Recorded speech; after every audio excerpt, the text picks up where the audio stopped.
listening to CaveRadioBroadcasting.com. The words and opinions you are about to hear are of the hosts and do not reflect the management of CaveRadioBroadcasting.com.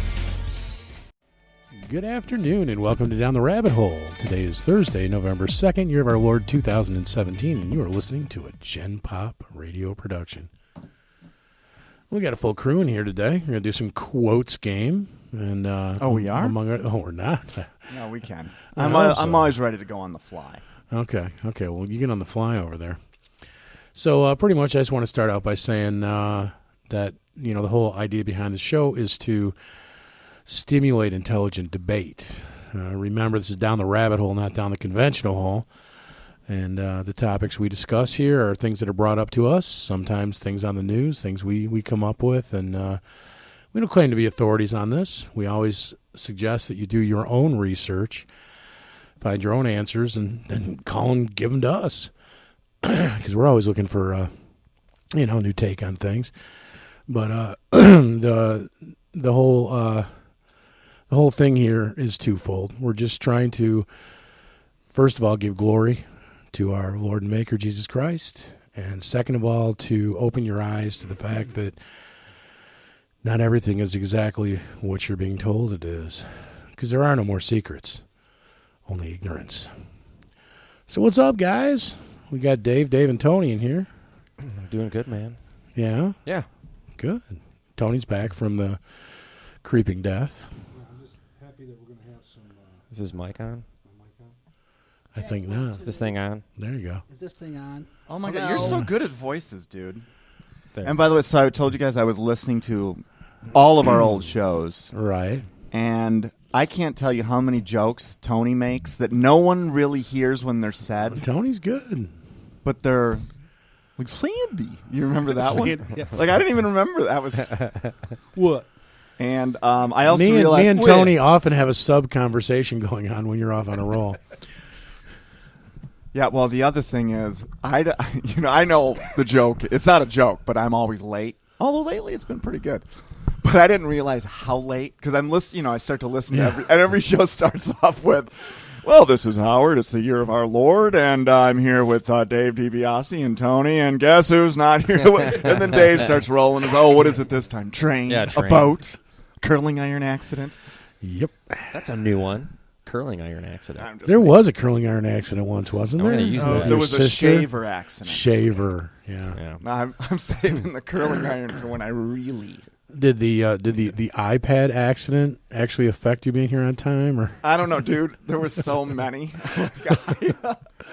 I was going to tabulate everyone, like, just for fun to do a report. Right. Here's how many days we've made. So today's actually our 100th. Is it? It's the 100th broadcast. It's the 100th Thursday where we've had something broadcasting between 6 and 8.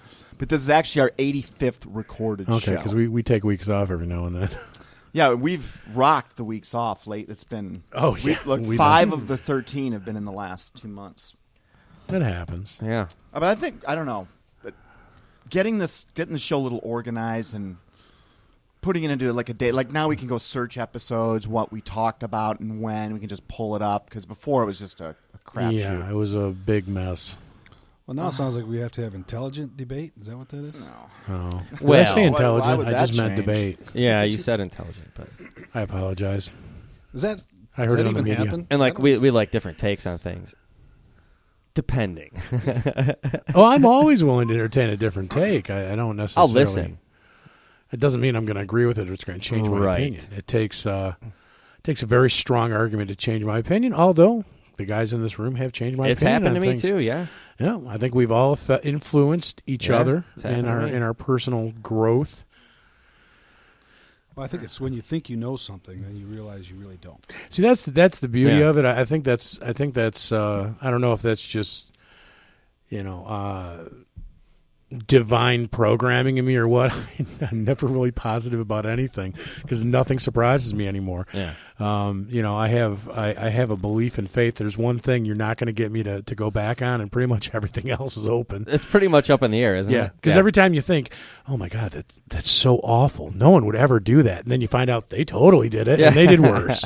Well, there's maybe one other thing. that you're not going to change my opinion on. What? There will be more things like what happened in New York the other day. Oh yeah. Oh, yeah. This I'm is surprised there doubt. haven't been. This is gonna. I'm surprised it hasn't been more. Oh, it's going to be more. Yeah. Don't worry. Just wait. Well, the 4th. It's a good topic because you're coming up on November 4th, which is supposed to be the big day, right? What's the It big is? day? The EMP. Oh well, there's. Wait, there's an end of the world theory, and I don't know about it. Oh it's yeah, not- there's this crazy video. There's this crazy video going around on YouTube that DOD supposedly you can go to the DOD website and see this. Now I haven't bothered, and I'm pretty proud of Well, myself. Snopes said it's not true. Okay, No, then it's definitely forget true. But just forget the DOD is gonna set off an EMP for 48 hours, which is the Well, first sign it'll that be a it's drill. crap. It's an EMP drill, so they Yeah. can see where they need to make improvements for the public in defense of an EMP. For their slavery plan. Yeah. Well, it's First of all, kids, an EMP doesn't last 48 hours. It lasts forever. Pretty much forever, yeah. well, this was supposed to be. It is a DoD operation, by the way. I did look into it, and it's one of their tests for communications in case there were an EMP or a power outage type event, and they're going to have they're calling on all the ham radio operators. Oh. Okay, that's what this whole thing is about. Hmm. So, and you know how things go. They usually have some kind of event. Like we have a test about planes crashing into the buildings. It just so happens it coincided on 9/11. Yeah. If you're a ham radio operator and you are listening to this on November 4th, make sure you turn everything off. Yeah. Right. And don't participate in this nonsense because Right. they just want to find out where you're at. You want to find out who you are, where you are, all that kind of stuff. That's a Yeah, trap. It's I'm peanut surprised butter that you on a picked up mousetrap. on that because that's what that exactly is. what the a lot of the operators were saying. That Of course. this is something to just locate them and Of course. collect information on who's going to do what. Why wouldn't they? Yep. So that was interesting. They've already got all the information. It's in a You know. it's in a You saw this, huge right, room in Howard? Iceland. This is a New York Times ad. Did you see that? Oh ad? yeah, the Antifa thing. Yeah. Now, this is Well, stuff what does that's it say? here. You can read it here. It basically says, "This nightmare must end. The Trump-Pence regime must go. November 4, it begins." So they're going to have. Yeah, there's going to be a big national Antifa Oh, thing boy. going on. Well, nothing they've done yet has worked. Right. And there's So a- they'll keep amping it up. What are they Right. trying to do? They're trying to get all these events. well, they want going, kinda anarchy like in eventually. like they want to get people together and rioting and Yeah. 'Cause causing mischief. Apparently, it's now a regime, which is Yeah. interesting. Which is interesting, but apparently, How many people have to die before it's a regime? Well, actually, I don't think regimes get elected, but I could be wrong. Nice. But that's just, you know. isn't that the funny thing about this? You've got all these people that say, we're going to go in and we're going to do whatever it takes to get these people out. And then you have how many millions that voted half of in. the country, basically, right? So what are they trying to do? I mean, what are you saying to somebody? You say okay, you voted for this Well- person, but we're not going to stop until we get them out. yeah, half of you are stupid. Yeah, nowadays you're not allowed to have a difference of opinion. If you disagree with them, you're wrong.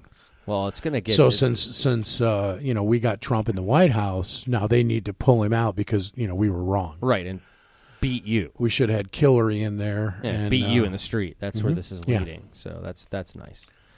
That's nice because that'll accomplish exactly nothing. Yep. Yeah. Well, I think they're Because trying. violence is never the answer unless it's coming from the left. You see that? Did you see that? I forget where it's from. That TV ad with the guy in the pickup truck Oh yeah, about to run down the kids. yeah. and it turned out to in be Virginia, governor like a or nightmare. something. Yeah.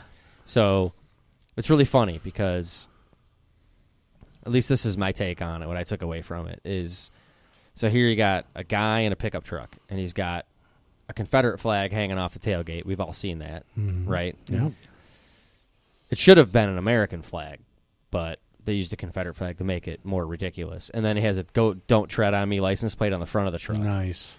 So essentially, what I find he's is got a bumper sticker on the tailgate for the candidate who is Ed something. or other. exactly, which is really interesting. So who's a conservative, by the way? So the whole idea is this truck is going through the neighborhood, and there's all these different kids from all different ethnicities. There's a Muslim chick, and they're all running away because this truck's coming to run them over, right, to run them down. So this TV ad is, and then the kid wakes up, it's a nightmare. And it says, stop the hate, vote November 7th, da-da-da-da-da-da. But what's funny about it is they're portraying a conservative-type person minus the Confederate flag. Okay, well, they added that for effect, but it might as well just be an American flag because you see people like this all the time. The Don't tread on me, yellow license plate, the flag on the truck. It's pretty stereotypical. Aren't the trucks almost always red? This one was a blue or black or something. Okay. But anyway, the point is that here you got somebody who would be labeled as a conservative about to mow down innocent people with a vehicle when what you actually have are Muslims doing exactly that all over the place, being supported and defended by the jackass that put that ad out. Right. It's so fun. I'm just like, wait a minute, this is ironic. Nobody's doing that. Oh, wait, yeah, they are. That's right. Huh. And it's ironic that you can put that commercial out and think that you're not spreading hate. You're not spreading that kind of thought. You know what I mean? You're basically that same thing you get. Everybody's got to put somebody in a box, and that's the box you're describing. Yeah. Pickup truck, Confederate the flag, whole thing. All this stuff. It's all everybody's got to be in this box, and that's how they got to separate everybody. Was the driver wearing a Kid Rock T-shirt? No, but he was wearing a baseball hat, and he's kind of like a sunglasses, middle-aged guy, But you don't really see a good view of yeah. him. But if you were to go up to somebody, just a random person, and ask, "Hey, who is it that's been mowing down innocent people with vehicles?" What do you think their answer? Anyone who pays attention to anything going on, what would their answer be? Muslim. Terrorists, right? Pretty much. Their answer isn't going to be rednecks right. or any of this kind of thing. It's only one group of people that are doing this. Mm-hmm. Oh, but that's offensive. So, and then if you bring it up, and, you can't. You are profiling. I am profiling, Yeah. and I will continue to do so because it's the truth. Sorry. Well, you go by statistics. Statistically, it is proven, right? It's way happening. out of, it's happening it's right in front close. of everyone's face. You talk about I how don't need many stats. I mean, it's happening everywhere. It's happening in Europe like every week now. There's some craziness going on. It happens so often we're not even hearing about all of them. They report very little actually from out of Europe. There's very little being reported, but there's daily occurrences. Some attack, some rape, some stabbing, some something. We're still not hearing anything about that Christian church shooting from No, you won't. several weeks ago. I mean, it's funny Yeah, you won't hear nothing because about I guarantee you, if that was a mosque that someone walked into, it would be all over the news. Right, and as it should. I mean, it would be a tragedy no less. But it's funny that they don't care about. They're not really talking about that, No. But that's Well, par for the course. That's the media, man. It's par for the course. I was listening to a show on the radio. I believe it was Bob Duco, and he brought up, and I actually looked it up, and it was it's true. It happened, but you're not hearing mainstream media talking about it. That on Halloween, Donald and Melania Trump, right? Melania, The First lady? wife, yeah. They basically opened up the White House to neighborhood trick-or-treaters. Really? And they had kids coming up on the porch and getting candy, and Donald and his wife handed it out, and they went on their merry way, all good.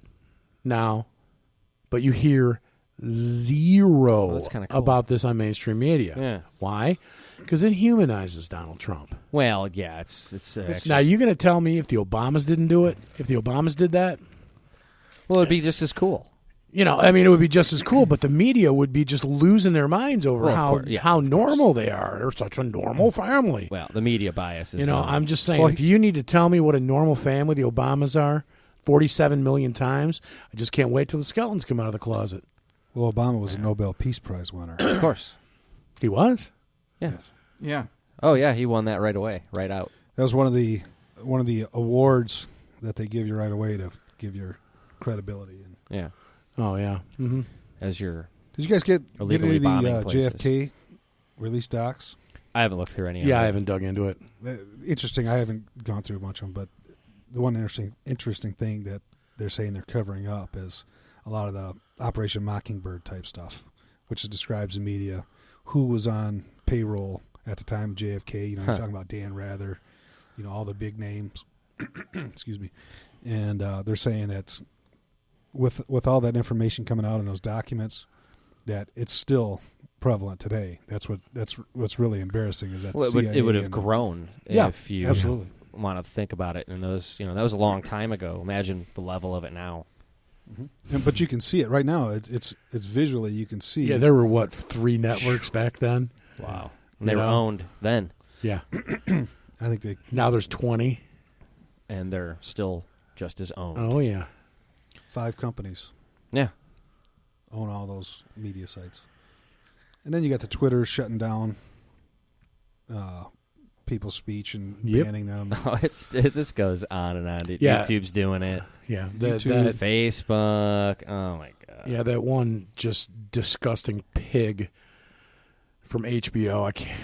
Thank God I can't remember her name right now, but she does Girls on HBO. She's the star. Lena Dunham. Yeah, Lena Dunham. The things she was saying on Twitter about Trump were just unbelievable. But then, what was it? The chick who was married to Marilyn Manson, the redhead. She comes out and talks against the womanizing that goes on in Hollywood, and they shut down her Twitter account. Yeah, of course. You can't have that. Can't have any of that. Did you guys look into that lady that got thrown in jail for not vaccinating her kids? No, all I did hear somebody mentioned it, and they said her protest with it was the fact that some vaccines contain stem cells or something. So that was her beef with it. But other than that, no. I'm not surprised, though. Rose McGowan. I'm not surprised. Was that who it was? Yeah. Oh, yeah, they're going after her big time because she's come out against the Weinstein. Yeah. Oh, like I said, there was a big thing. We haven't been on in a couple weeks, but there was a big hullabaloo because she spoke out against Harvey Weinstein, right? And Twitter shut her down, and so she went to the rest of the media and said, "Yeah, Twitter shut me down." Yeah, and all of a sudden, Twitter turned her back on. There was Twitter can't make up their minds. There was a big backlash from other famous people, so they reinstated her. Kevin Spacey. What about Kevin Spacey? What about him? That never happened. You don't think so? I think isn't that one of the Mark Taylor prophecies? The Kevin Spacey? No, but he said that a ton of people in Hollywood and politics and in government and in the judiciary are going to be exposed by this child pornography. I know there was Supreme Court things that were supposed to happen as part of his prophecy. Well, they sure are They're trying supposed to to blow get 4 new Supreme Court Yeah. justices. There's 1 so far. Well, did we find the Scalia? Who's the Scalia replacement? It would have been Gorsuch. Yeah, Gorsuch. Oh boy, I need to catch up on current events. Yeah, that was the big. Who chipped You this guy haven't been out of the keeping ice? up on current events. but Current we're getting events. Our asses kicked. You put her in charge. Have you seen any of the stuff that was that Corey Feldman Yeah. kind of resurfaced lately? He's named he's names. got He's good got a stuff. list of names. He's that on he's it, put dude. out. Yeah. He's Yeah, actually dude, he's all over it. Dude. He should be. So he's raising money for a movie. He's looking for trying $10 million. to, yeah. Well, I hope he gets it. Yeah. I actually considered. If he manages to actually making the movie, I mean, Yeah, he's a wreck. Odds are that movie. he's right there. He might not know it, but he will have so many enemies around him He's trying to already get this got done. enemies. Well, he already came out and said that somebody already tried killing him. He was arrested for no reason. Half of his band just up and left because of threats or whatever they were receiving or something. It had like nothing this. to do with the fact that he's awful. Well, his band totally sucks. I'll give you that, but that's not. Because the They're death gonna threats be could have in, easily been if they that's had to not sit it. in the They've been audience around. and They're watch going to be him. around 2 days from now, Oh, dear. like in Flint or something. Oh, well, Oh, man. doesn't matter. I That's saw- not going to help the water situation. No, I mean his band is horrible, but it's not the point. I mean, it's Well, he's obviously messed up. he knew well. Way messed The up. thing is why you really listen to him. And Yeah, he says it's because of, I think I tend to believe him, dude. Well, I think he's I mean, been dealing with this since he was a kid. He was right in the middle of that stuff. yeah, and I mean, you know what happened to his best friend, Corey Yep. Haim, you know? Did you guys watch that where they were talking about that on Yeah. his show? Yeah. Yeah, I mean, that was real. That wasn't That like was that totally set up. real. I remember when that happened, and they were walked out as fools after they came out and said all that Yep. stuff. And then he ended up, committing suicide, which is whatever. Well, and then the rest of the stuff comes out about the Nickelodeon thing where they had those, 3 male producers, and they were bringing teenage boys into this mansion, 5, 6 at a time, Dude. supposedly grooming them to be Nickelodeon stars. And, Yeah. Mm-hmm.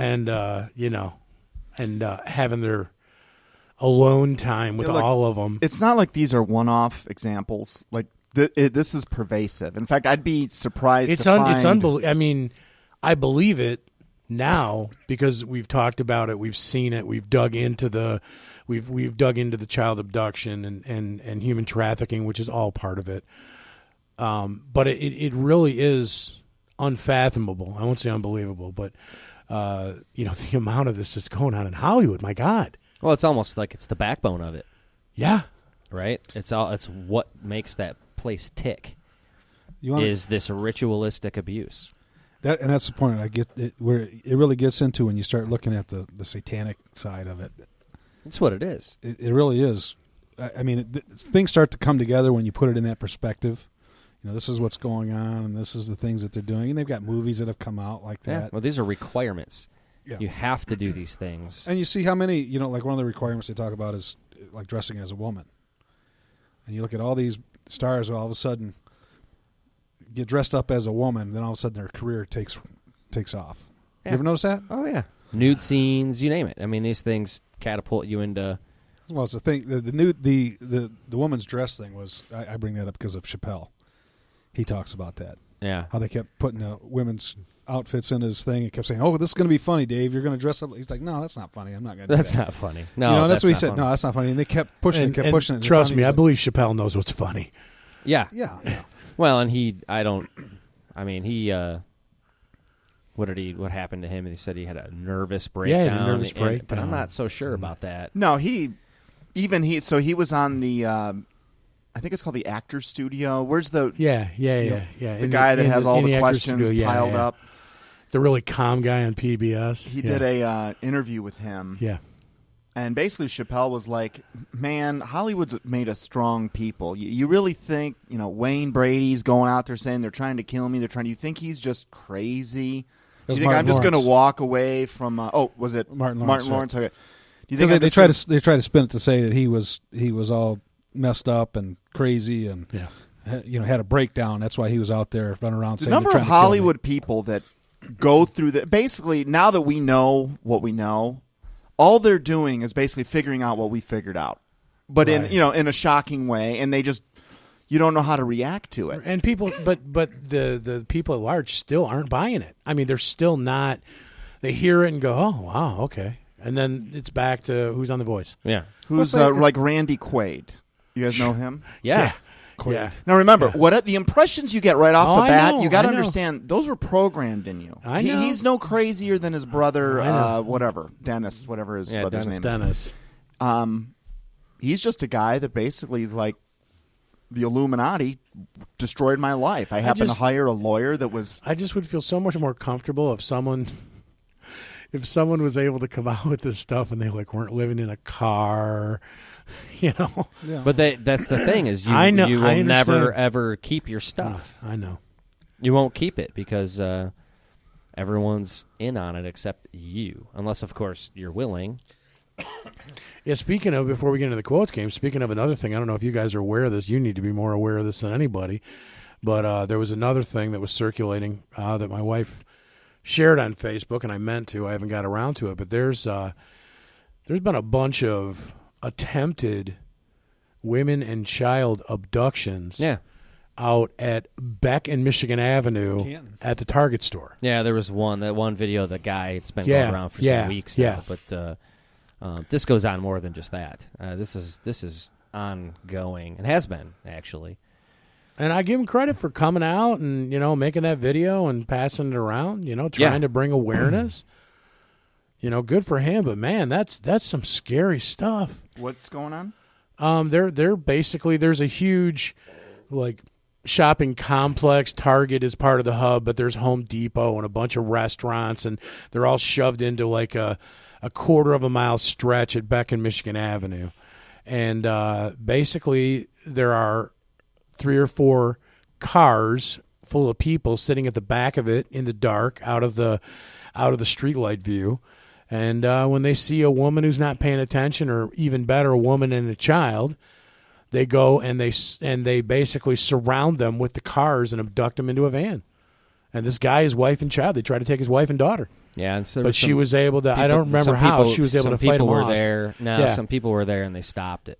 Yeah. Why don't we play that clip on gun control debate night on television? Mm-hmm. Yeah. Well, and the way he. Well, hey, if they didn't have cars, they wouldn't be able to abduct those people. I think. Well, they have nice cars. I think that they should probably stop people from owning cars. You know, and the one thing that it would stop the problem. Well, yeah, that would stop a lot of problems if you just outlaw people. Oh, that's even better. Oh wait, they tried that before. Never mind, it doesn't work. Oh yeah. Well, they're gonna. That's the goal, right? They're gonna depopulate. So they'll try, but they aren't in charge. So well, no, they'll really actually they'll make they want. it.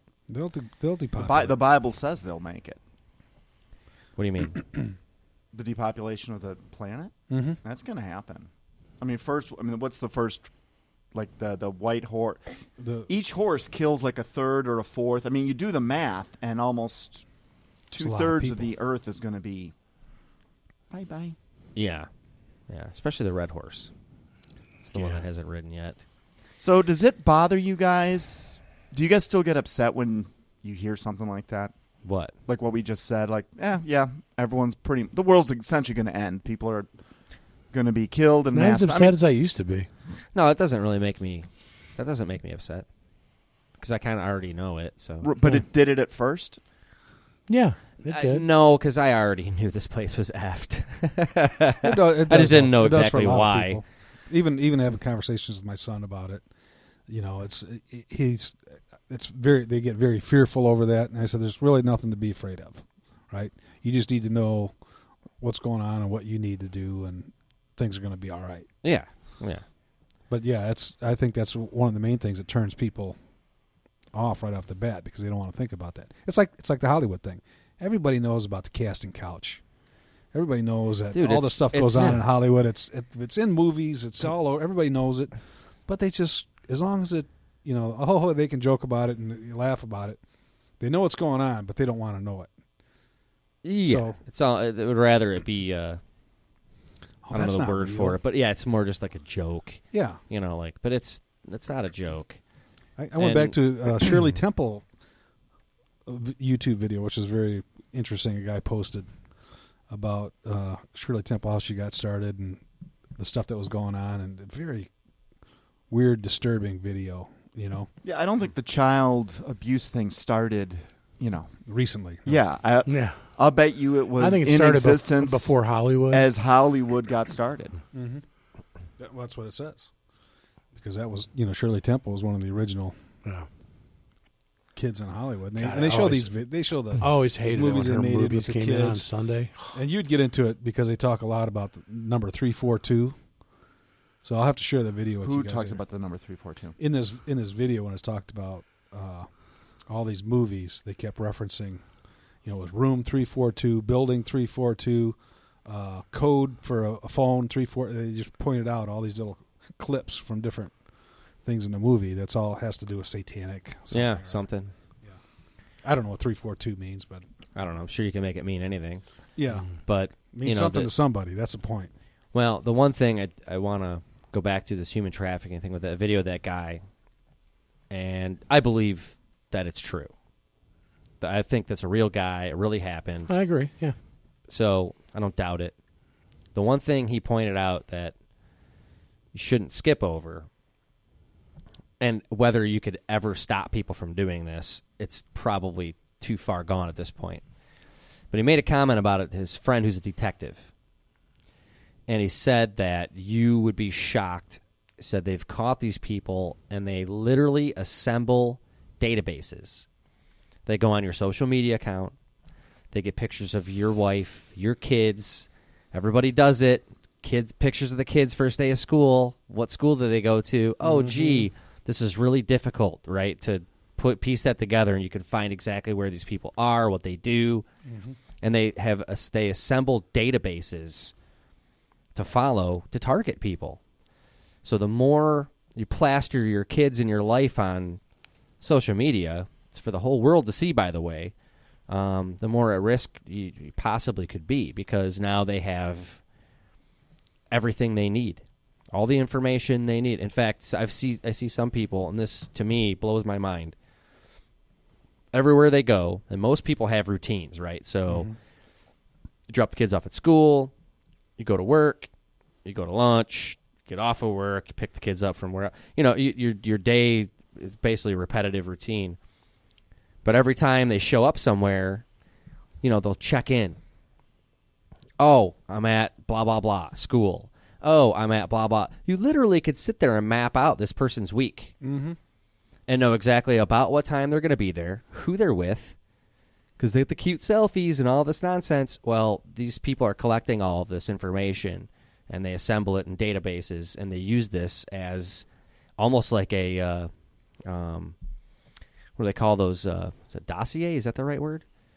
It's a file, popular word right now. like a file that you have, like cops use Yeah. for, if they're investigating you to go, track down a fugitive or whatever.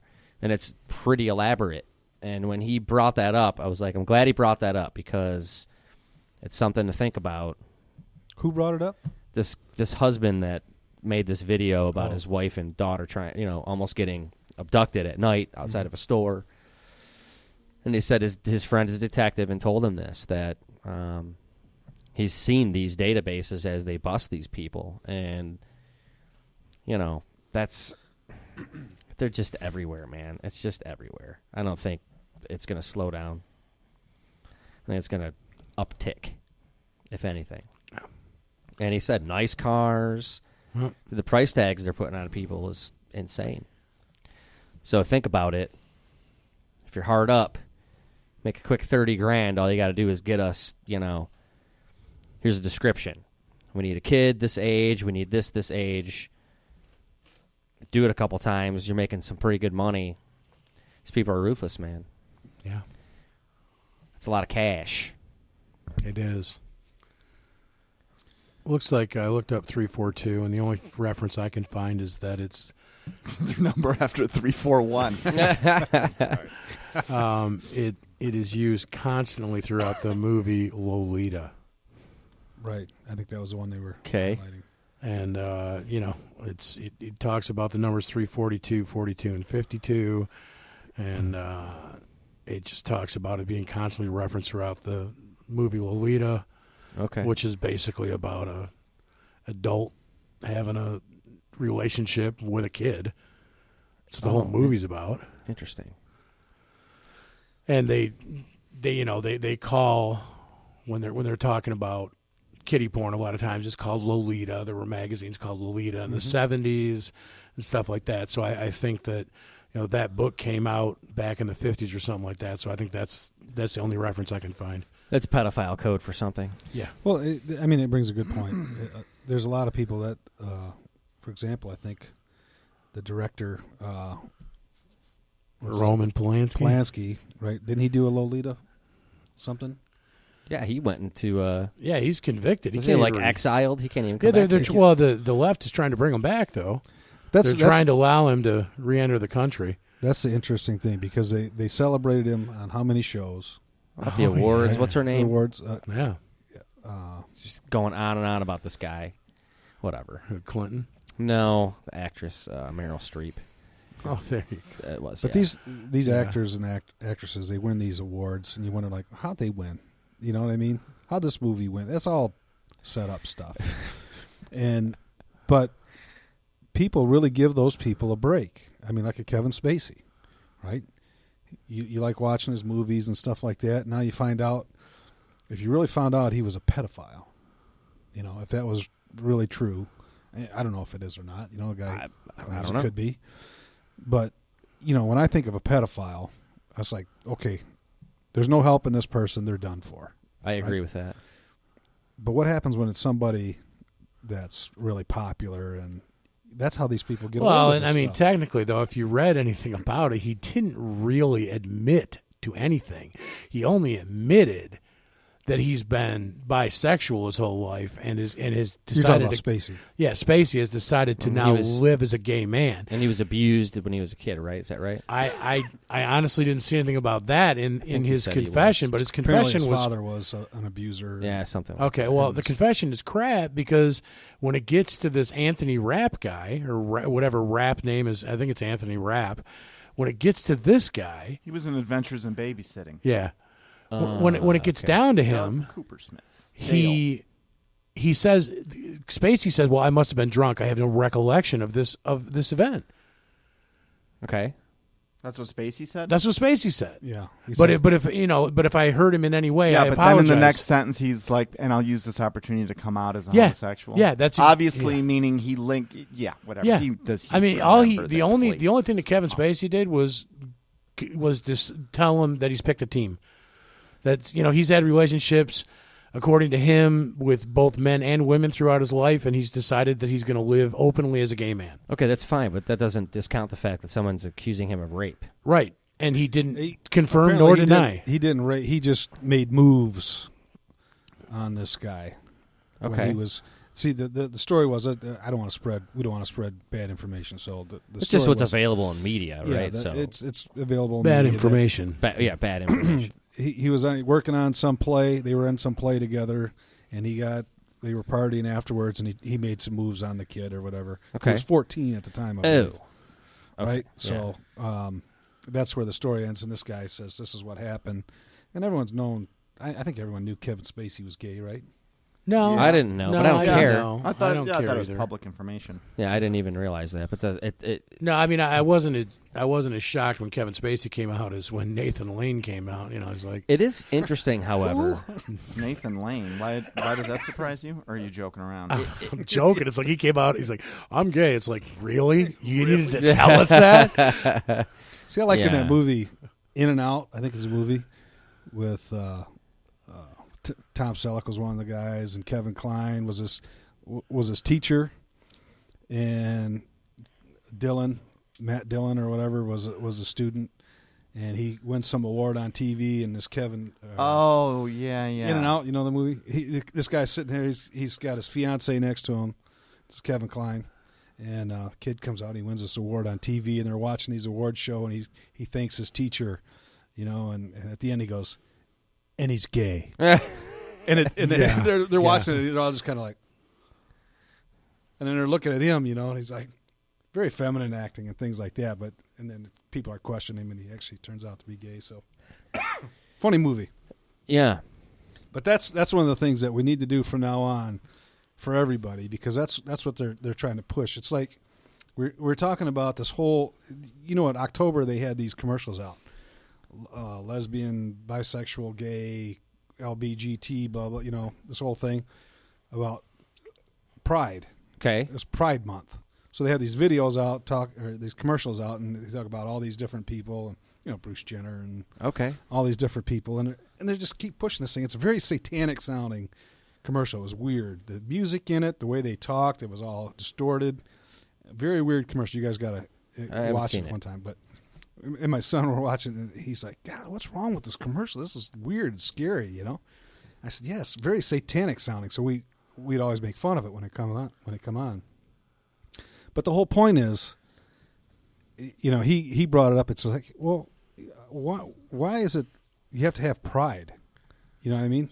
I don't walk around saying I'm proud because I'm white, or I'm proud because I'm a man, or you know what I mean? It's I know what you mean. You got to you want to fit in and be just like everybody else, but you got to know that I'm gay. It's like, who cares, right? Exactly. Yeah, because it's I don't because really care. it's because, in my opinion, it's because they don't feel right. I mean, they're trying to, because they're not okay with who they are. They need society to adjust the definition of normal to include them so that they can validate that they're okay. I guess. I don't know that they're not included already. Well, but to them. Because why else would it be? I don't know. I don't know. You know, and that's the thing that bothers me. If I get offended by two men kissing in the mall, then all of a sudden I'm a homophobe, but I get just as offended by a man and a woman inappropriately kissing in the mall. I don't want to see it. Get a motel. Yeah, I don't know. I'm almost not really offended. I almost kind of. Oh, they got to admit, I care less if it was two chicks kissing. Yeah, I wish they were hot. Kind of. There was a comedian that did a thing like this. I kind of wish I was gay sometimes. Those dudes like to party, man. They know how to do it. Hey, this just in from the LA Times, though. There's been a second accuser who has come out saying that Kevin Spacey grabbed his genitals. Director Tony Montana. I never trusted that guy. Tony Montana. Yeah, he was Kevin Spacey wanted to meet his little friend. So what's the see? Here's a question, dude, and I think it's a valid question. What's the point of all of this? I mean, this dude, what's his name, said he did something when he was 14. How long ago was that? Quite a few years ago. Well, several years ago. So, because dude, when something like that stuff bothers you, and you wonder forever, like, should I have said something? Should I not? Yeah. Should I? And then all of a sudden, you know, things start to heat up, and there's some momentum. You get a little courage by the other people stepping forward, and finally you come out and say, that seems normal. if it's legitimate, I just don't know. It's kind of hard to prove. I mean, so right. It just, I don't know. I mean, Kevin did Spacey it really just as easily could have denied it? And did been it really like, happen? been like, Yeah. prove it. Are they trying to bury him for some reason, or what? It just You know, seems it se- strange. I don't know. To me, it seems like Maybe they're Kevin Spacey they're was throwing gonna a be few the new people under singer the for bus Linkin to Park. say, okay, we got these people. You know, we're going to clean it up. So you got then Weinstein. Now it's handled. Yeah, right. Okay. When it's everyone knows it's pervasive throughout Totally the whole not industry. handled. I mean, my question is, what did Harvey Weinstein do? Because it could have been 1,000 executives in Hollywood, Or what he didn't do. right? But Right. this isn't like an organic unfolding story. No, he didn't play ball with somebody. He's in someone's crosshairs. Yeah, he didn't play ball. And the people around him are being incentivized to come out. I believe in. I don't think they're being even told to lie. I think he actually did these things. But why are they picking on him right now when they could pick on anybody? Yeah, all of them, probably. I mean, don't every newscaster that reads a story about Harvey Weinstein literally must have in his or her head her own picture of what happened to her on the way. Yeah. I mean, as she's but she's not going to write the. You know, she's not going to say anything on air about that. It's You mean how she got on air? yeah. What Just happened? maybe to her, her what own- she went through to Or get on he, air? right? But, wow. I don't think know. it's common as much for local affiliate news, but when you get to a national desk, like you're not on that desk, and I believe John Todd, unless you are a witch, literally. You've gone through the sexual ritual abuse, you know, the plan, the path, whatever they put you on for that. But it's not like you're there because you have talent. I mean, yes, you have to have talent, but that's not what got you there. Mm-hmm. You're I in am a certain almost. club. This will be hard to prove, but I'll bet you everyone there has essentially like a side deal of some, like a deal with the devil, literally.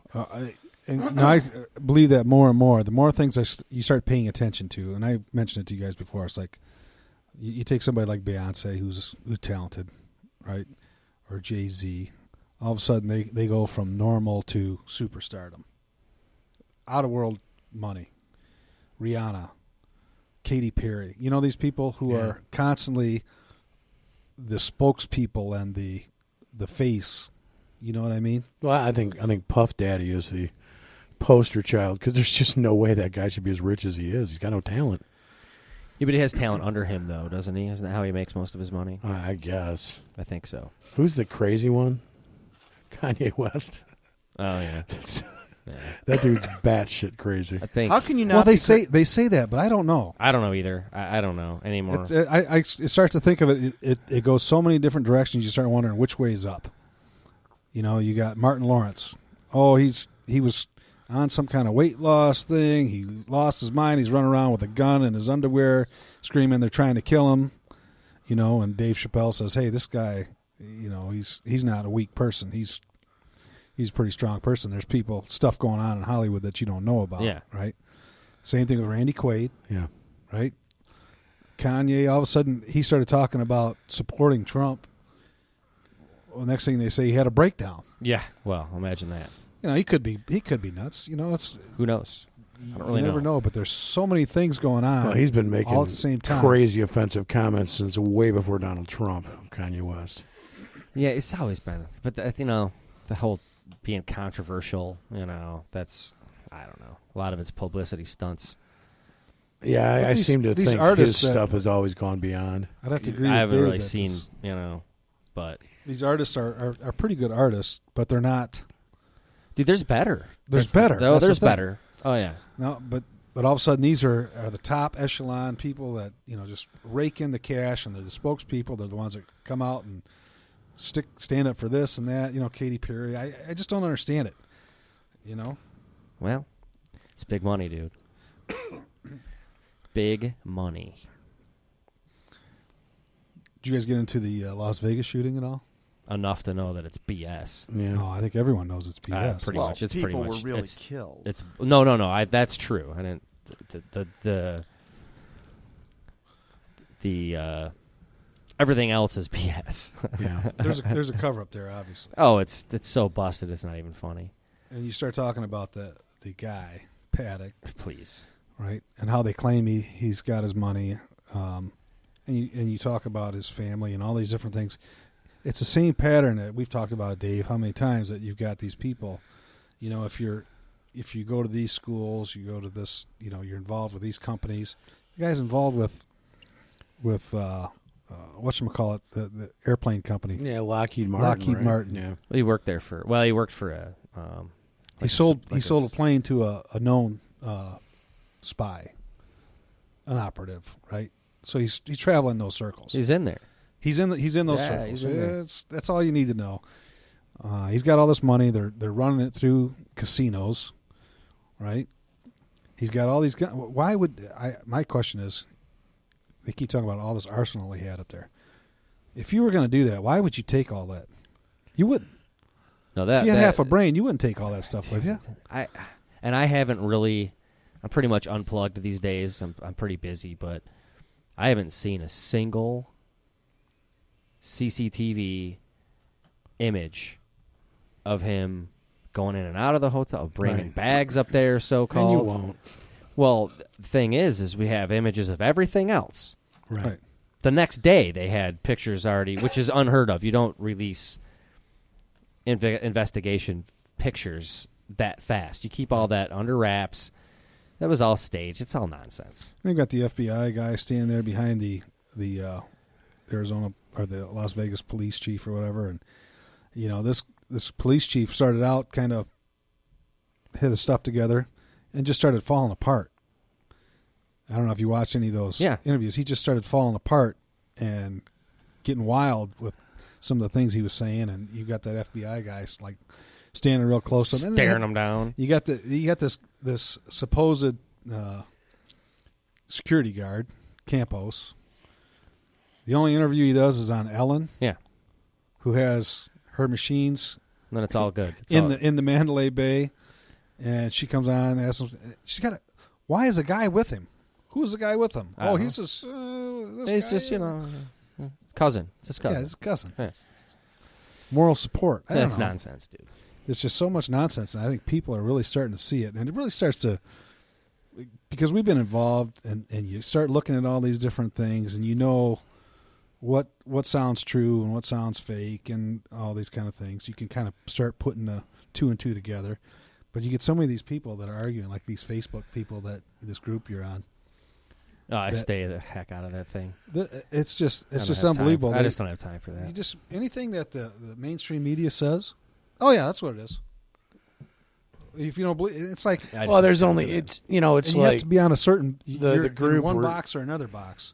But the group we're talking about, it's a microcosm of society in general, because it's really 3 or 4 guys that are just eating that crap with a tablespoon, and then the rest of everybody else is absolutely rational and reasonable. Mm-hmm. But it's the vocal minority that's stirring everything up, messing with the people, making normal posts, and antagonizing you. I felt bad for Kat. Oh no, she got him. She got him good. Oh, is So that right? here's so Who? The guy, Some a clown. guy on this Facebook page we're talking about. He's a clown. so I invited him for a beer. I wanted to meet up with him. He won't meet with me. oh, You know, they whatever. have get-togethers. I'm going to make Kat tell us the next time they do Is it. that right? I'd Yeah. love to get with him. I think a question that you need to if you're onto it, and you know this Vegas thing is basically a line of nonsense. Mm-hmm. And there's something else afoot. The question you need to ask is why is it then that all these people were killed? Why are all these people dead now? Mm-hmm. Other than the fact that they got shot, that's obvious. But I mean, what? Well, they would assume that. I'm sure as a ritual, there's going to be a religious ritual behind it. Yeah, and that's what I think. You need to consider is if there's some other people behind it, then you have to dig and say, okay, well, why do that? Mhm. Why are these people now dead? Well, What? if you ask me, it's because they have tried to antagonize, and I hate these labels, but it's the only way to say it so that the average, because we haven't come up with a better way to say it. I think that particular act was done specifically to antagonize the right, because the Antifa marchers and the BLM and all these other people, all these other groups that have been trying to rile up the right and get us to react as violently as they're reacting to us have been unsuccessful. So basically, they put out the narrative that this guy killed them because he assumed they would be conservative Trump supporters at a country music concert. And I think that it was an attack to basically rile up the right and try to get. I mean, they're trying to start a civil war.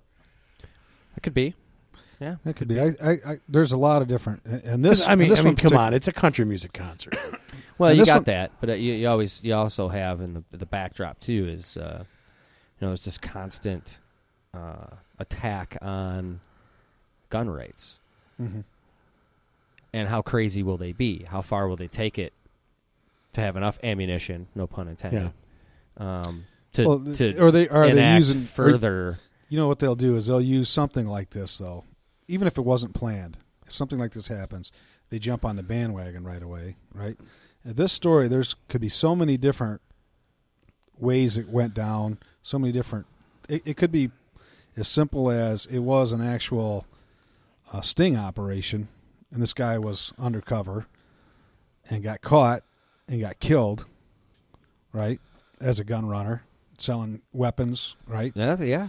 It can be. There's so many different things that it could be. The point is, they're lying when they start talking about, oh, this is what happened. They want to put out the narrative. Oh, this is what happened. This guy was a nut, and they try to use it. However, Yeah. but I think the point is that people realizing that it's a lie. There's something else that was going on there that they're not telling us. Yeah.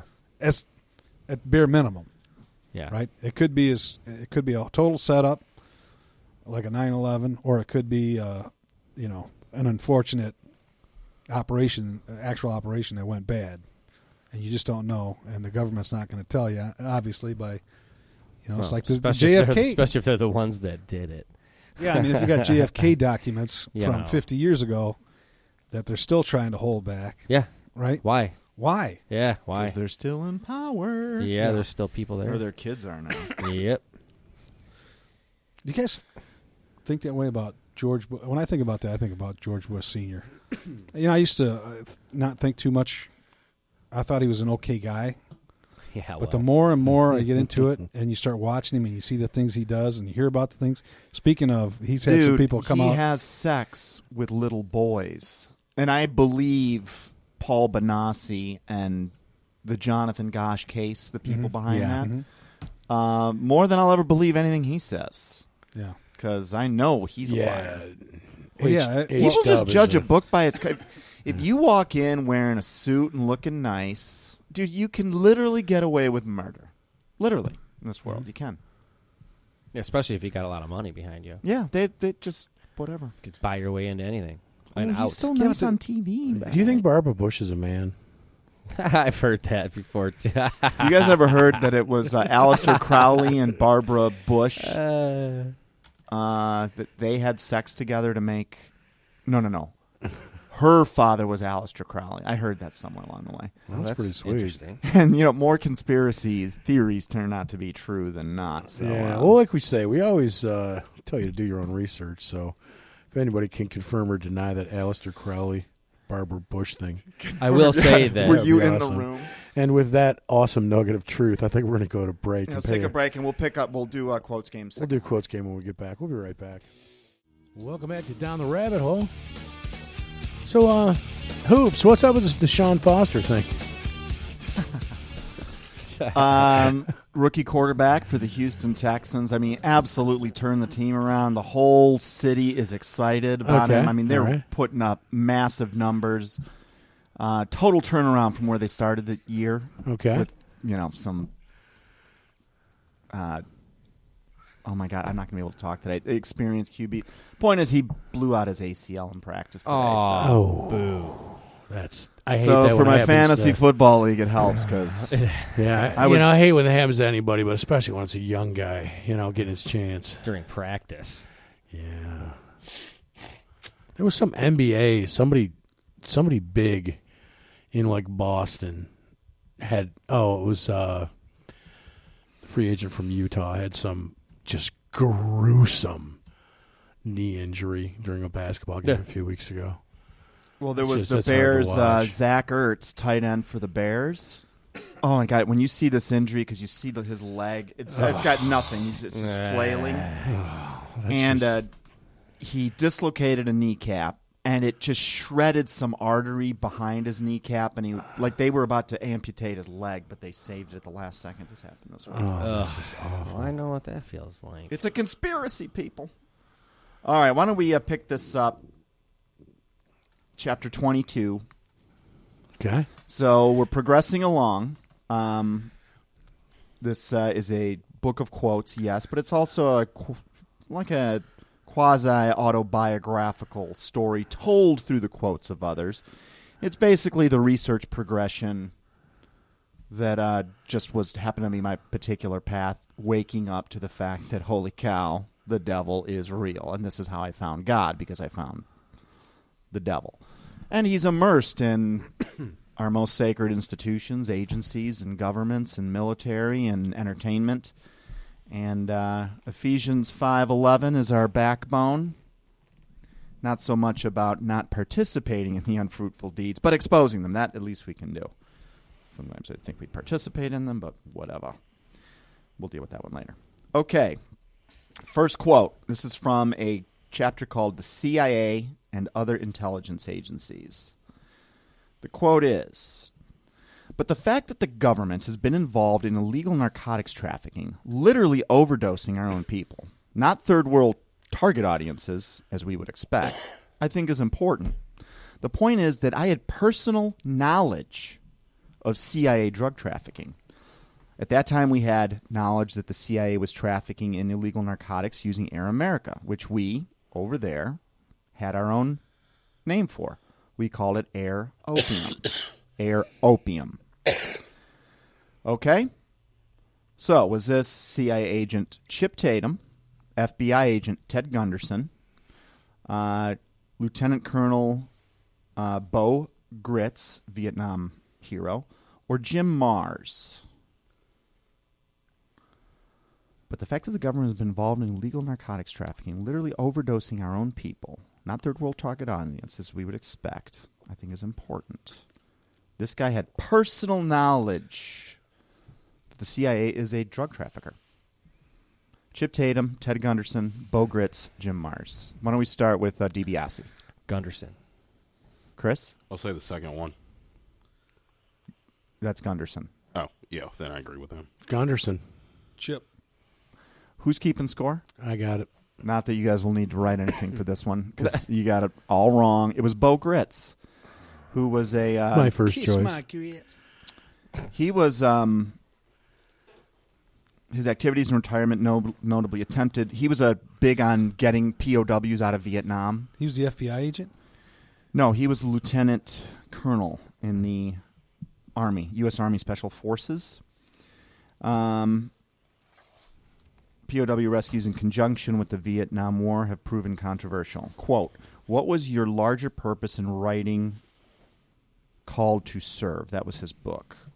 I was published in 1992 and expanded in 1989. Adam Parfrey's book, Cult Rapture, goes into greater detail. As a matter of fact, I was surprised and pleased to see the movie Air America finally come out because it showed for maybe the only time in history where the Pepsi-Cola plant was set up in Laos, not to put mom-and-pop bottling companies out of business, but rather to do the rather more sophisticated steps of taking opium and morphine into the number 4 Asian heroin hell.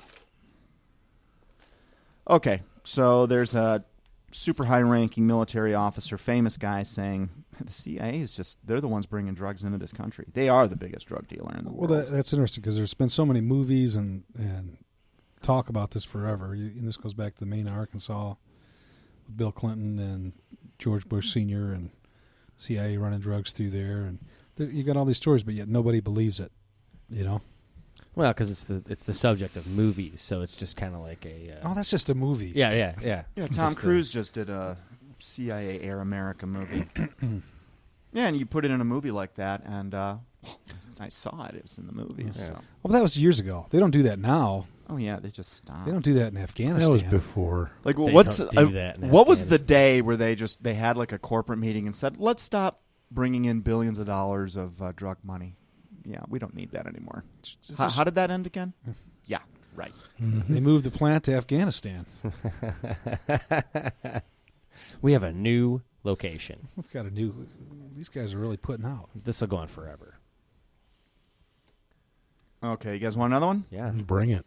All right, let's just move out of the CIA. The CIA, it's hard to do multiple choice because they're normally... Here, I'll do one more. We not only have a secret agency, we have an agency about which there is some question as to the accountability to the authority of the President or the authority of the National Security Council. We have an agency about which there is some question as to the... it's too boring. It was Walter Mondale. I'm moving on. He was a boring guy, too. Super boring. He made Gerald Ford look exciting. Okay, we're in Chapter 23, the Illuminati, Bloodlines, and Lucifer. Here's the quote. The Rothschilds lead the Illuminati, and in every country they have a family. In the United States, we have the Rockefellers. David Rockefeller is the head of both the Council on Foreign Relations and the Trilateral Commission, which is the name of the Illuminati within the United States. Okay. That was either Larry McDonald, congressman, John Todd, Illuminati defector, Fritz Springmeier, Illuminati expositor, or Ted Gunderson, FBI agent. They're all Illuminati expositors, exposing the Illuminati. So Larry McDonald, John Todd, Fritz Springmeier, or Ted Gunderson. The Rothschilds lead the Illuminati, and in every country they have a family. Go Larry McDonald. I'm going to go the same. I'll say John Todd. Same, John Todd. Okay, it was John Todd. Yeah. Said it in 1978. He's also known as John Todd Collins, and Collins is one of the 13 Bloodlines families. He's also known as Lance Collins. He's also known as Chris Sarian Collins and Christopher Collins. Kolllyns, by the way. He was an American speaker and conspiracy theorist. He claimed to be a former occultist who was born into a witchcraft family before converting to Christianity. This was John Todd in a 1972 speech. He was born to a satanic Illuminati bloodline family and later defected to Christianity, giving several speeches before he was ultimately imprisoned. He's killed. thought to be dead. Todd says the Illuminati spend a lot of money bribing people, especially Christian evangelists and preachers. Oh, did we do this one last week? Because this is where we came. KISS stands for the Kings and Satan's Service. Did not know that.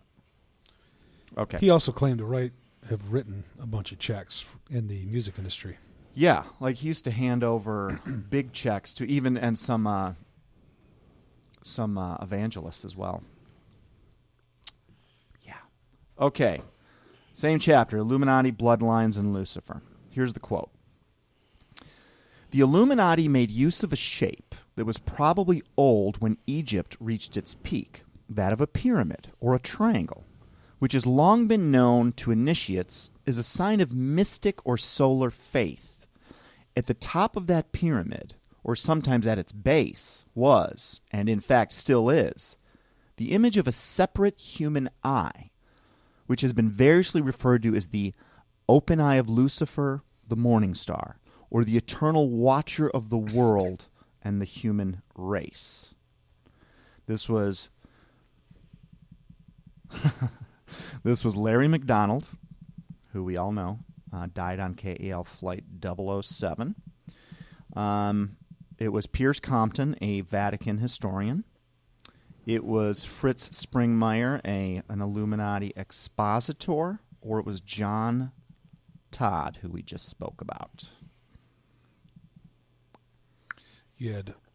So you got Fritz, I got John McDonald, Todd. Compton, Springmeier, Todd.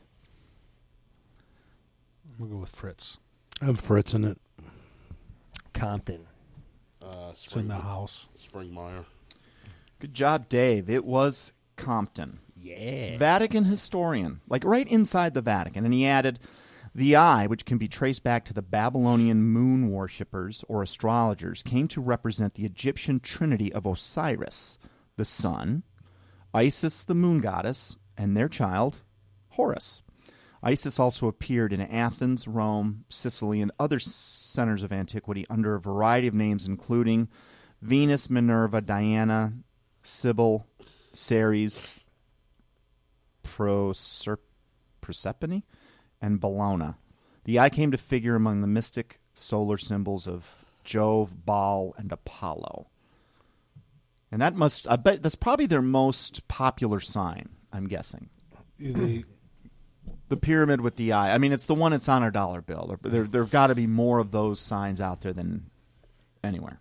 But I find it funny when you start talking about this Illuminati and Hollywood and the music industry. You'll see all these pictures of these stars all doing the eye with. Yeah. Just out of the blue, just all kinds of them. And you're like, why would they do that? Is that your gang flashing sign, Or it's to discredit anyone who Right. claims that it means something. So they just throw it out there to make it into a joke. I don't know. Could be, but just seeing it all over the place.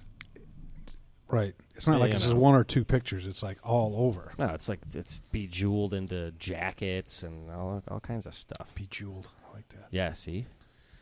It's bejeweled. Okay, we'll do two more out of the Illuminati chapter. Here's the next one.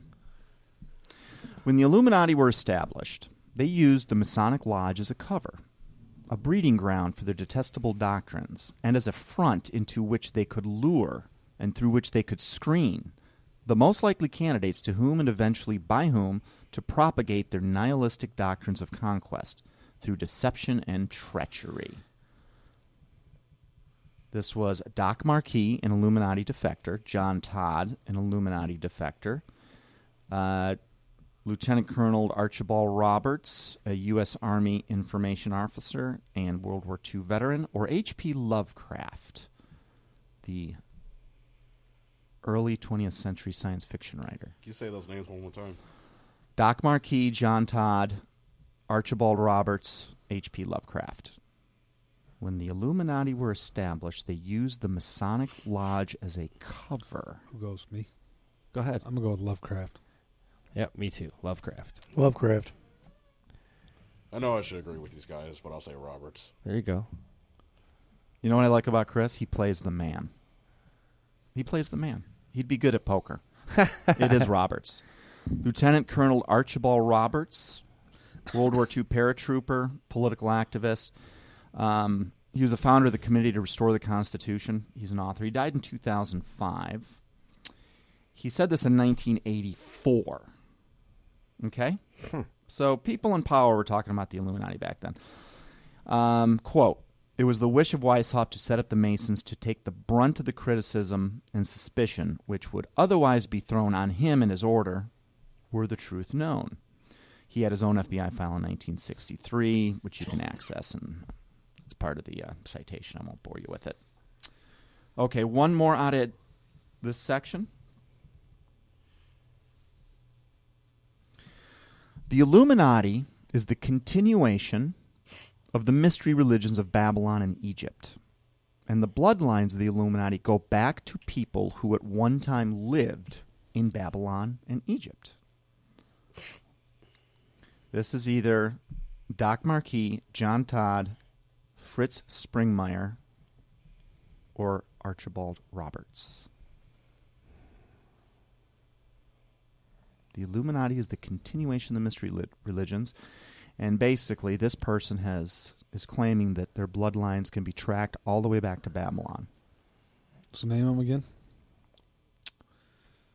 John Todd, Springmeier. Marquis, Todd, Springmeier, and Roberts. Marquis. Springmeier. Marquis. John Todd. Good job, Chris. It is Fritz Springmeier. So you didn't want to play. Now you're reading. Dang.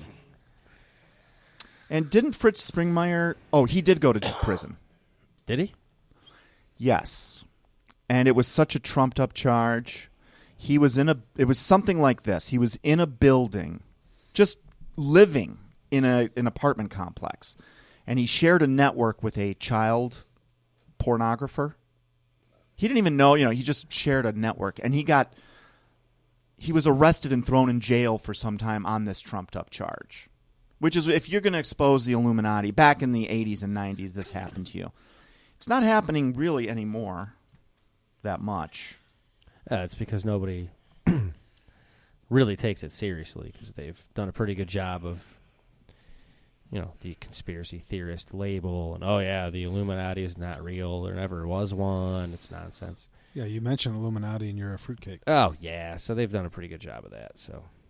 God, I know how... Oh, yeah. The way they done a pulled pretty that good out. job. So here's the backstory on this one. The identity of quote-unquote Mystery Babylon, which is mentioned in the Bible, has been debated for centuries. Its end, however, is clearly foretold. It's going to get wiped out. The simple fact that an organization exists which can be linked as part of Mystery Babylon is significant. The fact that the members of said religion praise Lucifer seems to me beyond coincidence. All right, we ready for the next one? Ready.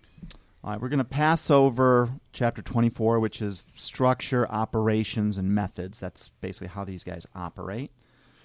And we are going to go into Chapter 26, Official Secrets, Deceptions, and Lies.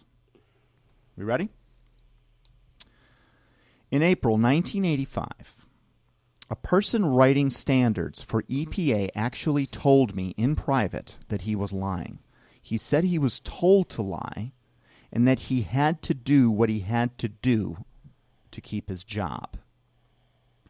This was Dr. Bronner of Dr. Bronner's Hand Soap, Dr. Robert Carton, a U.S. Army environmental scientist, Ramsey Clark, U.S. Attorney General, or Jim Mars.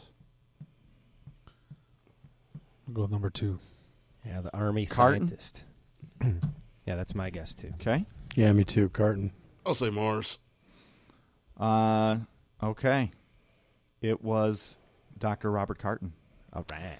He was a U.S. Army environmental scientist. Then he worked at the EPA as a research in the Office of Toxic Substances and Risk Assessment Analysis.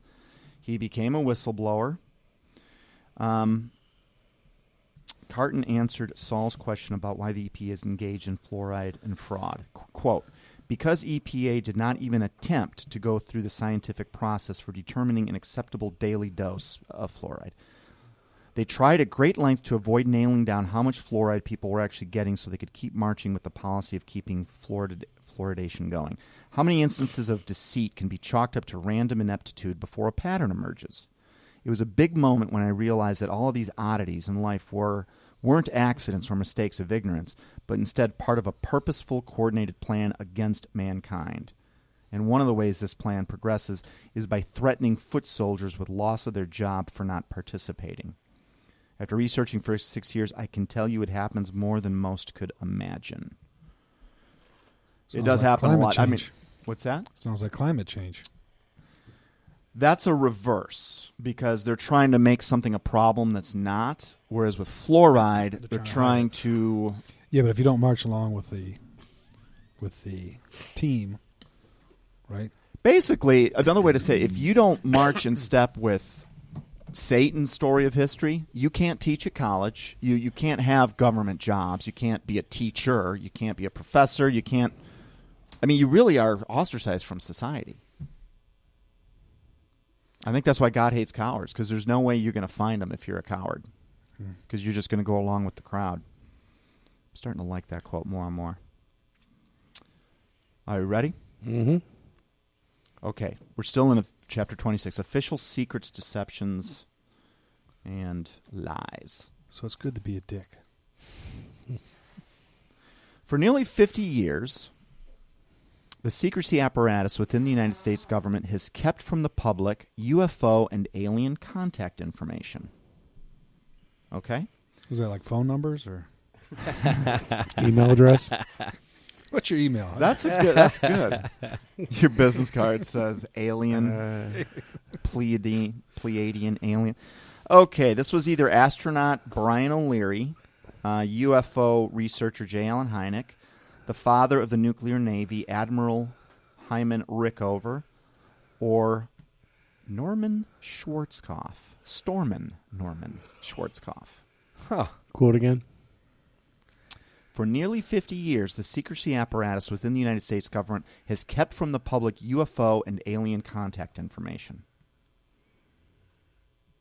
Like address and emails. And the choice is Astronaut O'Leary, UFO researcher Hynek, Admiral, U.S. Navy Admiral Rickover, or Army General Schwarzkopf. I'm going Norman. I'll say Leary. I'll say Hynek. number 2. Hynek? Yeah. It was an astronaut, Brian O'Leary. Dang. American astronaut, scientist, and he's now a physics, he died in 2011, physics professor. He formed part of the 6th group of astronauts in August 1967 by the U.S. Space Agency, NASA.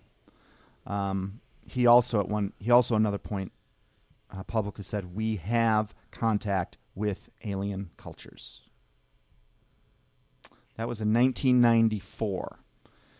So the UFO hubbub really began around the end of World War II with the Foo Fighters. You guys aware of? Yeah. Mm-hmm. These are the little white balls of light that would follow our squadrons around. They'd just go up right next to them. They'd seem to be somewhat harmless, but our pilots thought that this was some fancy Nazi weapon. It's the same kind of light that we saw over the Dome of the Rock video. It's just a ball of light. Like when you see those, I think these are just the demons from old. So this is an astronaut saying that they're real, and we can do that every single year since the first sighting. The one I find interesting, I haven't really looked into too much. What was it, 1947, 1948, when they were over top of Washington? That was 52. June of 1952. 52. It was over a week-long period. They appeared on 2 Saturday nights. We scrambled jets. We had multiple air traffic control towers observing this. The Pentagon observed. It wasn't like some, they at the time did up the story to make it seem like it was an electronic malfunction in one air traffic controller, but it was seen by multiple. Mm-hmm. And, the story got squelched. But there's actual video. You can see this formation flying over the Capitol in 1952. It's kind of creepy. And how do we not talk about that now? But there was a cat video on today. Woo. All right, we ready? Bring it. Chapter 27, Controlled Media. And basically this is subtitled Denial, Debunking, Discrediting, and Disinfo. The 4 Ds. In March 1915, the J.P. Morgan interests, the steel, shipbuilding, and gunpowder interests, and their subsidiary organizations got together 12 men high up in the newspaper world and employed them to select the most influential newspapers in the United States, and sufficient number of them to control generally the policy of the daily press. They found it was only necessary to purchase the control of 25 of the greatest papers. An agreement was reached. The policy of the papers was bought. To be paid for by the month, an editor was furnished for each paper to properly supervise and edit information regarding the questions of preparedness, militarism, financial policies, and other things of national and international nature considered vital to the interests of the purchasers. So basically, someone's saying in 1915, J.P. Morgan, that's the year that our media system was hijacked and put into the control of the Illuminati, and they control it by putting their guy in as essentially the chief editor, like a Bill Bradley type, Ben Bradley, and that's how they control news. And we know where they would get the guy that they're going to put in that job. They get him at their secret society lodge. These are vetted guys that... Which is now like Council on Foreign Relations is where a lot of... Yeah, that's exactly where it is, yeah. That was around the same time, I think. Council on Foreign Relations. Well, yeah, that's what the Council on Foreign Well, Relations this was this is established to do. okay. So this was either John F. Hyland, mayor of New York. This was William, could possibly have been William Guy Carr, who's the Canadian military officer who wrote Pawns in the Game in the 1950s. This could be Oscar Callaway. He's a U.S. congressman. Or it could be Ted Gunderson. I'm going to go Callaway. The Canadian guy? William Guy Carr? That's who I guess. Okay. I'll go Gunderson. I'll go number one. John Hyland? Yeah. It was Oscar Callaway. U.S. Congressman and farmer. He said this in 1917. So right after it happened, people were already aware that the media had been hijacked. U.S. Congressman Oscar Callaway voiced this concern to the U.S. Congress in 1917. For those that can't conceive how the United States could have a quote-unquote controlled media, keep in mind that J.P. Morgan was financed by the Rothschild banking family. Anyone that's owned a business or been a CEO, as I have, can attest to the fact that if the owner doesn't like what's being done, or printed in this case, it'll be corrected or someone loses their job. With a simple review of public records, it's easy to verify this concentration of ownership continues to this day. Knowing facts such as these, perhaps, it's easier to understand how the entire mainstream media seems to operate in lockstep with each other. Sure, some outlets push, say, a Republican candidate, while others push a Democratic candidate, giving the illusion of a free press or choice. But that's all right, because either candidate will serve the same master, in this case, those providing the money. This strategy of control is called, Howard? The Hegelian dialectic. Thank you. And it works to keep the ignorant masses debating You get a between point for that. left and right, when in reality those at the top of the pyramid could care less, as either choice serves their agenda. This statement can be found in the Congressional Record, February 9th, 1917, pages 2947 to 48, volume 54. So people knew how the thing operated. Going back. Ready to move on? So you're saying that's in the public record. It was said on the Senate floor. In 1917. Congress, yeah. In Congress. And what I find hilarious is that you don't hear about it anymore. Well, I mean, it was also said in Congress that this was formed as a Christian nation, but you don't hear about that anymore either. Right. That's right. You guys remember how most people wouldn't know this, and I only knew it because my company at the time was buying airspace. We had cut this deal with CBS Broadcasting. So they had, for instance, 8 radio stations in Chicago, and we cut a deal with them so they would promote our career fairs, and they'd be part of it, and yada, yada, yada, using up just old airtime. And so this was in the late 90s, early 2000s. And back then there was still a rule that no major media company could own more than 8 radio stations in a market. And the FCC also had rules that kept any one person from owning more than like 25 little affiliates. There were a lot of barriers to amalgamating all the media output into one hand. And what were you talking about at the beginning of the show? So J.P. Morgan, they did this with 25 papers in 1915, but what do you have to do now? Five companies. Five companies. News Corp, ABC. ABC, Disney. Fox. 5 guys control just about everything that is on television, that's in print, that's movies, books, newspapers. 5 guys control everything. You don't think they're coordinated behind the scenes? Come on. All right, are we ready to move on? Mm-hmm. Controlled media, chapter 27. During the 1976 investigation, now I don't think this word's mentioned in this one, Tony, but I think this is your Mockingbird comment. Operation Mockingbird, because that was the own government infiltrating our own media system. Right. Because it's really run by the Central Intelligence Agency, sadly. During the 1976 investigation of the CIA by the Senate Intelligence Committee, chaired by Senator Frank Church, the Church Committee, the dimensions of the agency's involvement with the press became apparent to several members of the panel, as well as to 2 or 3 investigators on the staff. But top officials of the CIA, including former director William Colby and George Bush, persuaded the committee to restrict its inquiry into the matter and to deliberately misrepresent the actual scope of the activities in its final report. So this committee, the Church Committee, is set up to investigate, does our CIA really have contacts in the media? And William Colby, the director of the CIA, and George Bush, the former director, basically got up and said, you cannot reveal this information to the public. You got to squelch it. And they did. So who said this? Was this Church himself, Larry McDonald, Carl Bernstein, or Bob Woodward? Frank Church, Larry McDonald, Carl Bernstein, or Bob Woodward during the 1976 investigation of the CIA by the Senate Intelligence Committee. Involvement with the press became apparent to several members of the panel. Dave? Church. McDonald.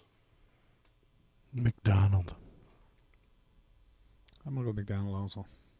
It was Carl Bernstein of Woodward and Bernstein. That was my first choice. Yeah, he's written ever. He was a Washington bureau chief and correspondent for ABC News. He and Bob Woodward handled the Watergate break-in under Ben Bradley. They won a Pulitzer Prize. He has gone on to expose other American controversies such as the Cold War witch hunts and the CIA's control of America's mainstream media. Bernstein writes a lot about that now. Still goes on. Okay. Ready to move on? Uh-huh. Hey. We'll know our disinformation program is complete when everything the American public believes is false. Damn close.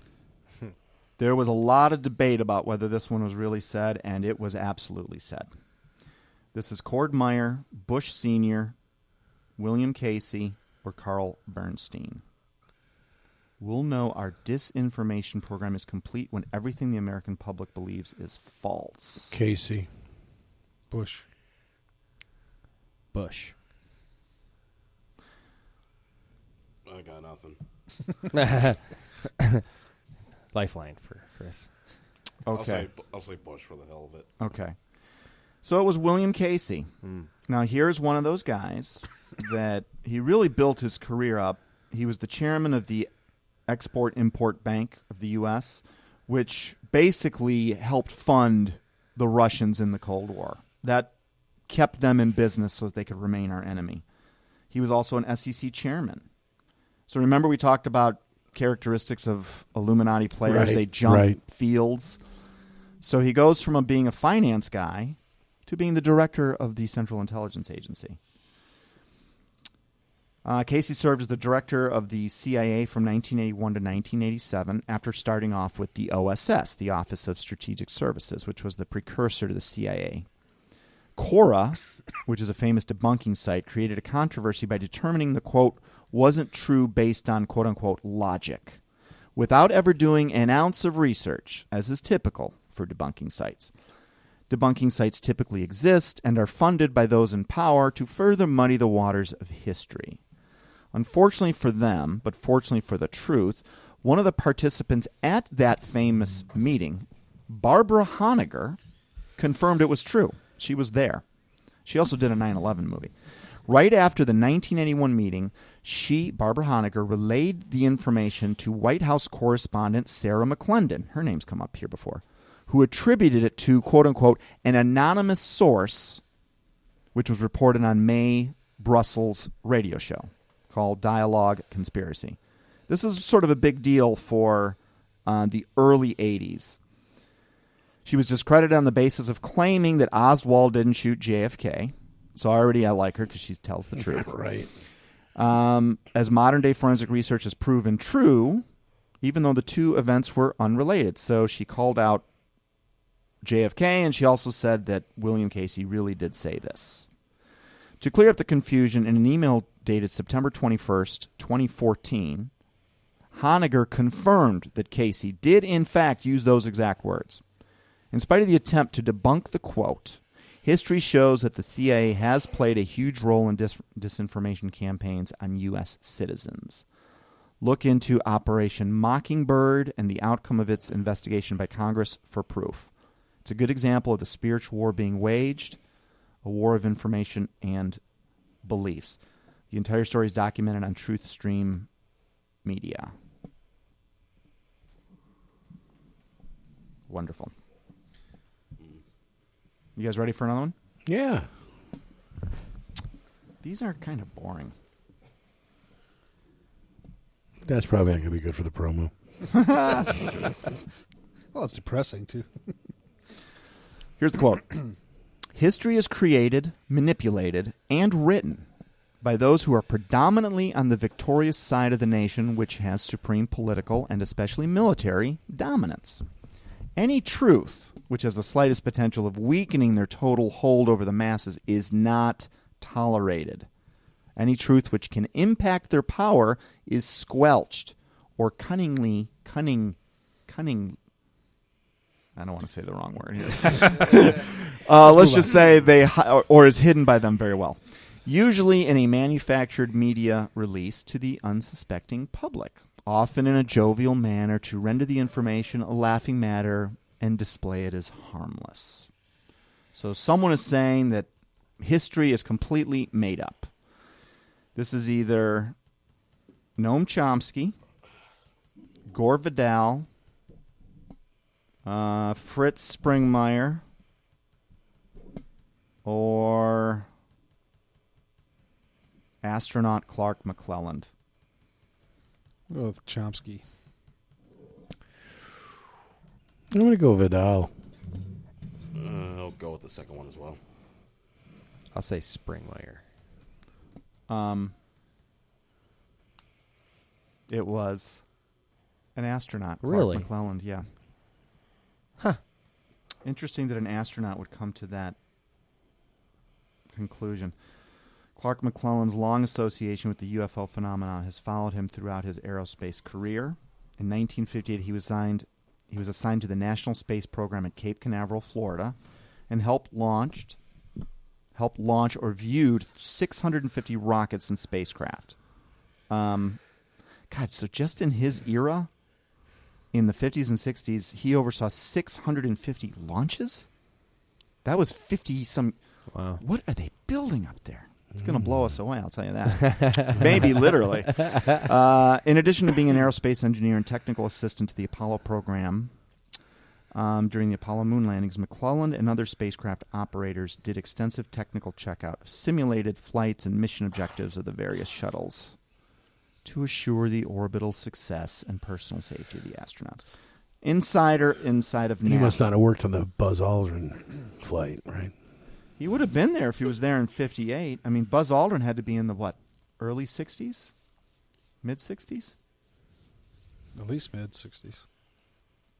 So he passed through he was actually in space. He went through the Van Allen belt and all that.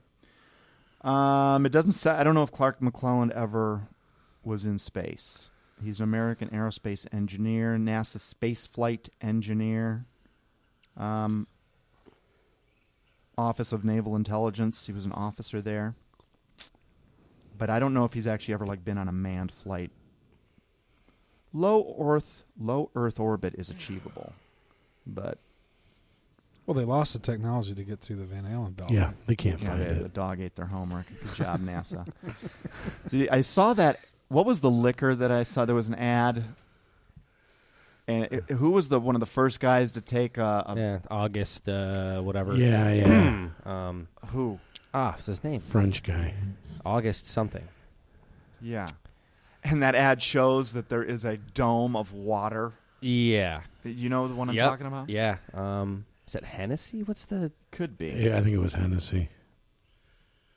Yeah, he's the first guy that... it's a balloon flight. Yeah. And he also did deep sea stuff, too.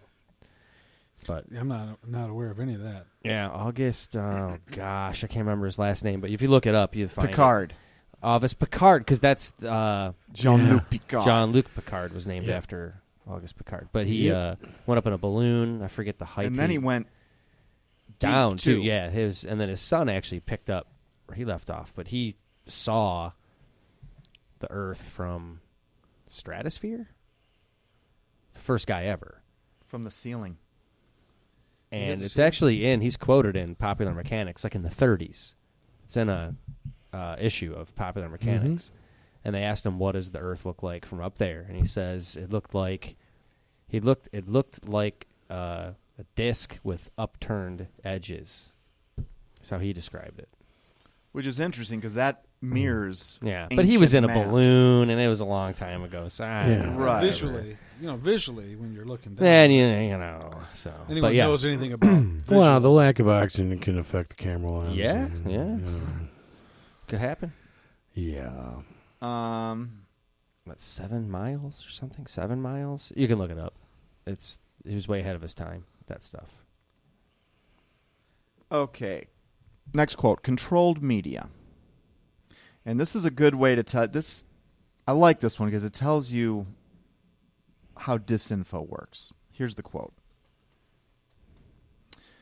So if you're doing your dissertation on the Vietnam War, for example, probably 1 or 2 dozen of the books that you'll have in your bibliography, if not more, will in fact be CIA propaganda. This was either Carl Bernstein, Ted Gunderson, John Stockwell, he's the CIA guy, or Noam Chomsky. Bernstein. It's got Bernstein, Chomsky. Did you say Jim Mars? No. I think I said Bernstein, Gunderson, Stockwell, or Chomsky. I'll go with Bernstein also then. Let me go Stockwell. I go Bernstein. It was former CIA officer John Stockwell and a whistleblower. Oh, tied with Dave for the lead. The backstory on this is, in listing methods the government uses to influence opinion, Stockwell discussed the COINTEL... That's 3 in a row for me. Just want to point that out. Okay. Yeah, someone's on a hot streak.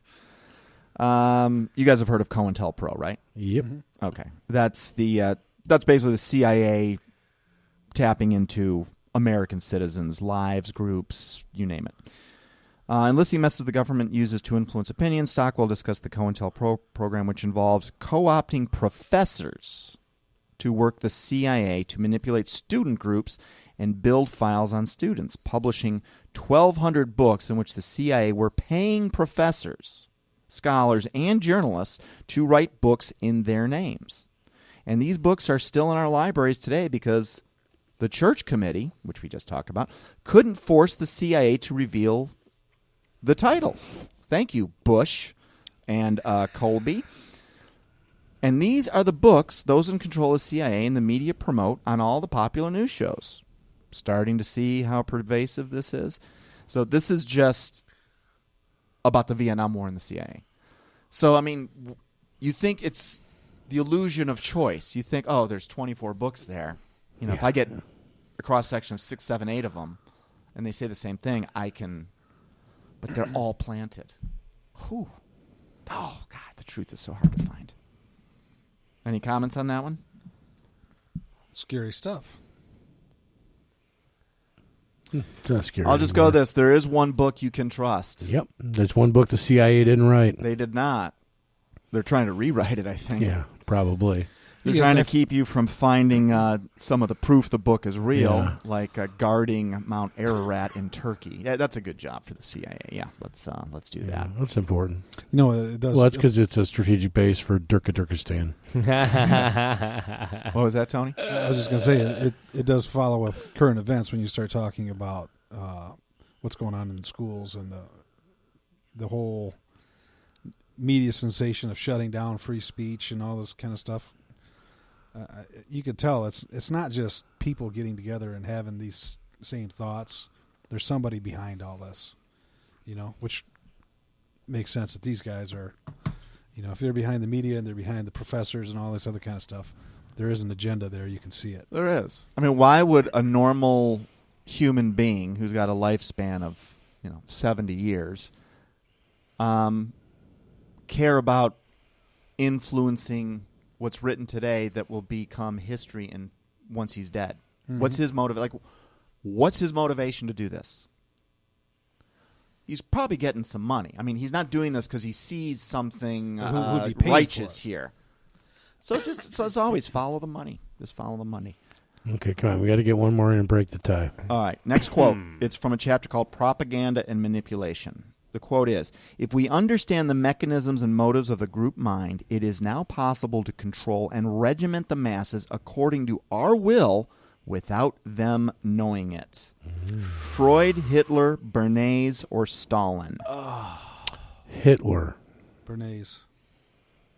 Oh, my.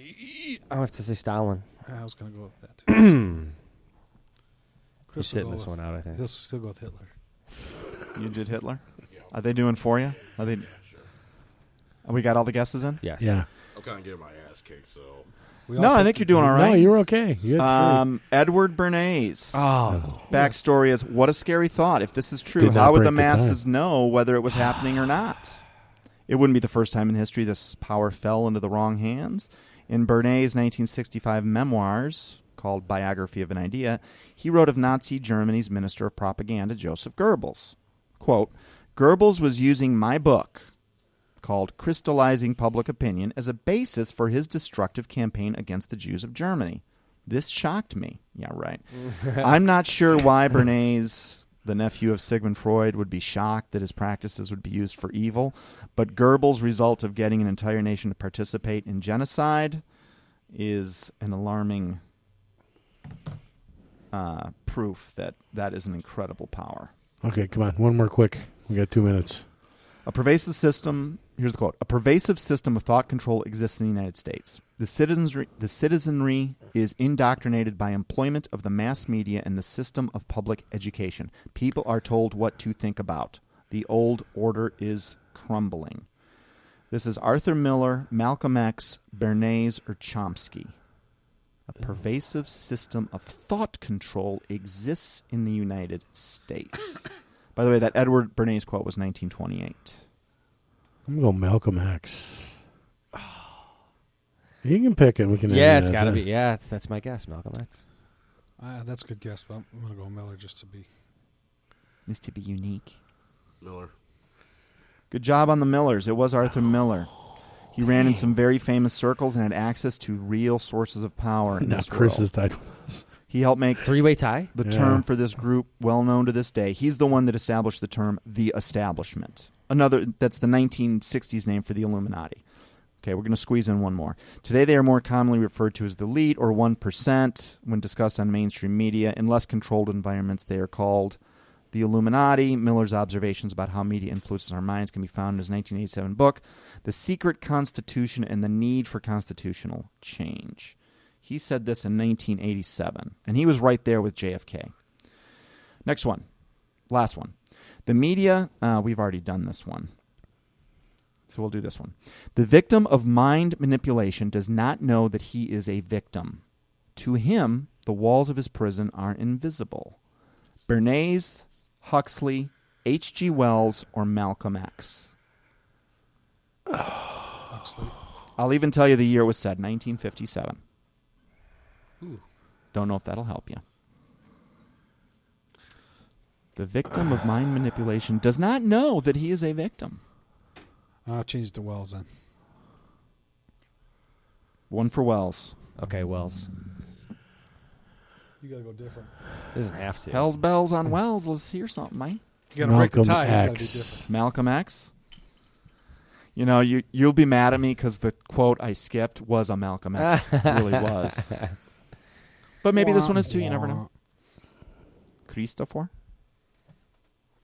Give me the names one more time. Bernays, Huxley, Wells, X. Huxley. I already guessed. Everyone guesses in? Mm-hmm. Yes. Did Chris win? Because it was Aldous Huxley. You know, that was my first choice. Chris won. Chris won. And you didn't even want to play, Chris. See, you didn't even want He to. knew how to play you, man. Yeah.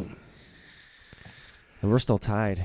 Chris, 5. Howard and Dave, 4. Tony, 3. Is he beating us twice? Every time he plays, he wins, yeah? Yeah, this is the second time he's played and the second time All he's this won. studying we do about conspiracies really amounts to nothing. Yeah, at the end of the day. apparently, unless he's like sandbagging. I think Chris is a closet. Yeah. He Conspiracy plays the theorist. man. He reads faces, I can tell. Yeah, no, I think Chris has an He reads InfoWars Dave's face as subscription. Yeah. Oh God, no. What was good? I didn't hear the first part. He said I had the InfoWars subscription. Come on, he's got an Alex Jones blow-up doll, I'm thinking. Why not? Probably. Okay. Well, why don't you get us out of here and tell us why we do this show, Howard, and all that fun stuff. Well, yeah, I say it at the beginning, but I'll say it at the end. We do this show for 2 reasons. To first of all, to give Give glory. us something to do on Thursday. No. Yeah, well, 3 reasons. Give us something to do on Thursday. First of all, to give glory to our Lord and Creator, Jesus Christ, and to just let you know that things aren't always what they seem, man. You got to get out there, do some research, because there are no more secrets, only ignorance. This has been Down the Rabbit Hole. We will see you next week.